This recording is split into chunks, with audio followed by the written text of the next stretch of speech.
ሚስት አብራው ለፍታ አብራው ጥራ ንብረት ካፈሩ በኋላ ንብረቱን በሌላ ሰው ስም የሚያሸሽ ሁሉ የሰው ሐቅ ነው እየወሰደ ያለው የጀሃነም እሳት ተቆርጦ እየተሰጠው እንደሆነ ይወቅ።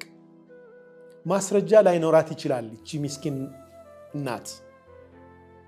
ከሷ ተደብቆ ንብረት በእናት ስም በእህት ስም በወንድም ስም ተደርጎ ከሷ የሚሸሽበት ሁኔታ በእርግጥ ማስረጃ ላይኖር ይችል ይሆናል። ዛሬ ግን የነገው መሕከማ ላይ ማሊክ የውሚዲን የቂያማ ቀን ገዢ ሆነው አላሁ ስብሓነሁ ወተዓላ ፊት እዛ ፍርድ ቤት ግን ማጭበርበር አይቻልም፣ መሸወድ አይቻልም።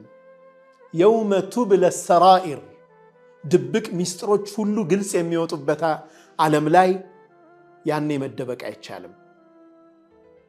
ኢነማ አቅጠዑ ለሁ ቅጥዓተን ሚነ ናር የጀሃነም ቁራጭን ነው ቆርጬ እየሰጠሁት ያለሁት እንዳሉት ነቢ ሰለላሁ ዐለይሂ ወሰለም ከሰዎች ሐቅ በተለያየ መንገድ የምንወስዳት 5 ሳንቲም የጀሃነም ቁራጭ እንደሆነች መዘንጋት አያስፈልግም።